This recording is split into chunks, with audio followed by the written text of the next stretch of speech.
We discovered an oil leak a while back, and since then, we have been on a mission to repair it and take all the risk of fixing it by ourselves despite all the professional opinions that said this job can only be done by a specialist.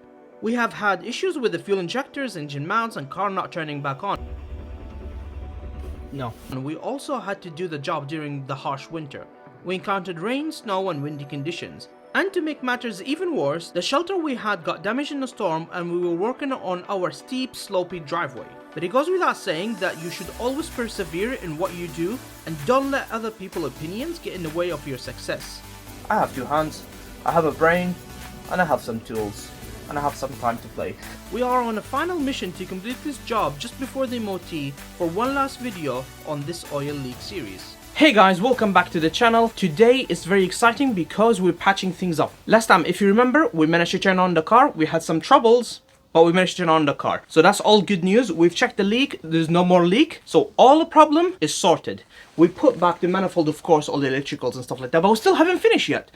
Remember, there's plenty of things to do. So we need to put the shield back. I think they call injector shield. We need to put the shield back, the left and the right shield, the battery covers, and all of these covers. There's a lot of trims to go on the top, never mind the bottom. We may, I don't know, we may paint the subframe. Let's see how much time we have.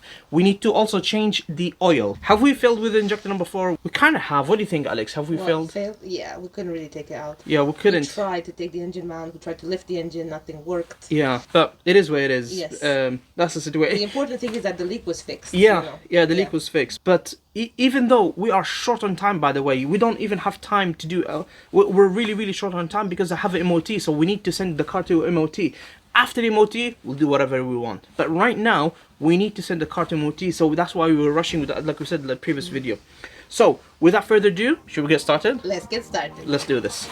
So I decided to put WD-40 inside this jar, and what happened is I just let it soak for a bit. I put the nuts and I let them soak for a little bit. And also I'm using the WD-40 to clean the shield because I just didn't fancy getting the water out. And I used the magnet to remove those nuts. And now you can see me putting the shield back into the engine. This is the right hand side bank, and if I'm honest with you, it was a little bit difficult to put the nuts back. I bet if I could raise the engine, it would be a lot easier for me to work there. And then you can see me here on the left hand side bank putting the shield back. This one wasn't so difficult. The way I managed to do it better even when I raised the engine. You raise the engine again and put the shield, and I found out this is the best way. Whatever side you're working on, it's best to raise the engine first, then do the job, such as removing or installing the shield or working on those fuel injectors. I don't know. All you have to do is take this bolt, okay, put it in there, and then you're done.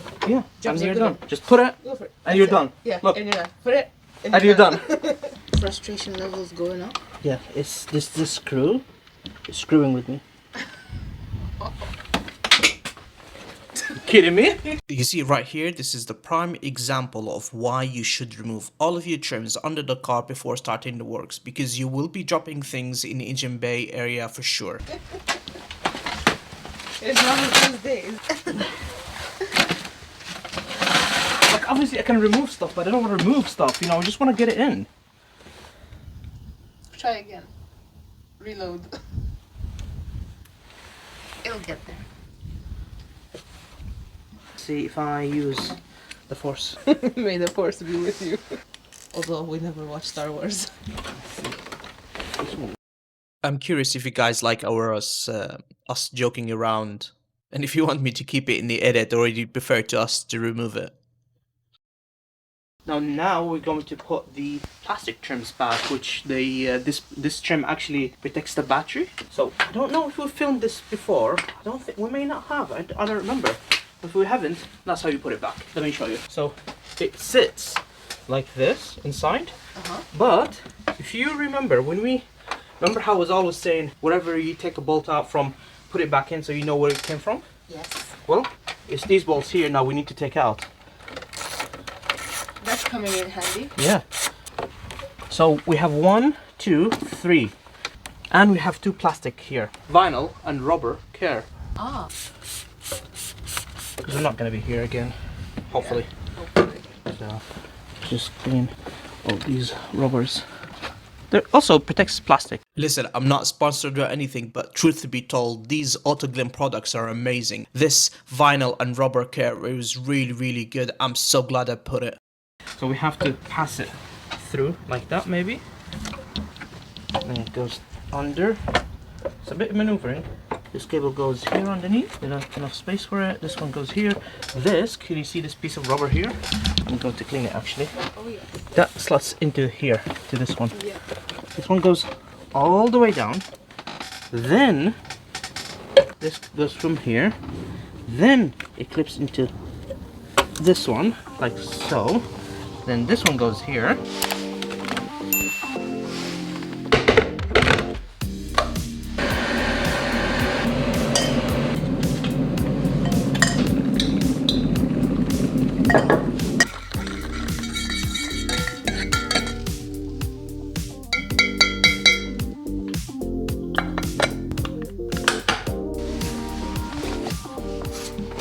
Alex really wanted to have this in the cut, and she thought that would be a great idea to have it in the video. Let me know your thoughts. I got some coffee.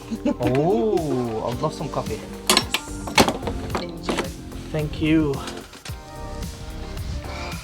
Having your partner right there helping you and assisting you and making you coffee, it makes the job a lot easier. Holds, well, it's not, doesn't hold, but it's attached to the wiper blade motor. So we need to be, this is a bit tight for this bit here, yeah? Yeah. We must not forget that this is the sensor for the bonnet. Have to go from here down. You have to be working on this car. You have to be really good at puzzles, you know. Just make sure everything is in its place before we continue pressing stuff, because this actually needs to be on top. So now is the pollen filter housing, and wow, after cleaning this one, the air feels so much fresher. It had a lot of debris inside, it had a lot of mud, it had a lot of leaves inside, and a bit like dirt and mud over the years. Imagine this is a 13 years old car. So taking this apart and putting it back together makes a lot of difference for sure, absolutely. I highly recommend you do that. Even if you're not doing this job, just doing that on its own is really, really great. Next time you service your pollen filter or your cabin air filter, it's really good. We are getting there. We have a cabin filter, we have the trim back. These are we're getting the last bit, you know. Yeah. Oh my god, I'm so excited at this point, but we're not done yet. It's better to do an oil change at this point, and it's been 6 months since we changed the oil. It's a good practice to change the oil at this point because it has been 6 months. So yeah, we'll just do it. And it lost a bit of oil, remember, so rather than topping up and messing around, we'll just put a new oil and oil filter. So without further ado, let's get started. I'm going to start by undoing the filter housing, so all of the excess oil in the filter drips in the oil pan, and that will make my job a lot easier when removing the filter. Oh my god, I cannot recommend enough what I'm about to do. I need you, every time you do the oil service, I need you to do what I'm about to do with the carton box right now. It's going to help you a lot. Okay, I'm gonna prep this Yeah. so it doesn't happen like last time. The oil doesn't go everywhere like last time. So this way, I'm hoping that it will guide it and bigger container and make it more level so it doesn't happen like last time. So much better this time. Because of the carton. Yeah, so much more controlled. Wow, that's nice. So now that we have, you know, removed it a little bit and waited, we waited a little bit for it to drain. I'm gonna take it really quick. The oil, it will leak. Yeah, so 1, 2, 3. Oh, it's not as bad as last time because we waited, so it worked. So over here, I'm just replacing the oil filter and the rubber for the filter. I didn't feel like I have to explain how to do it because I've already done a video about it before. Just bolted this, but I need to torque it, and I'm gonna clean all this oil left over from, you know, from last time. Gonna use brake cleaner to clean it.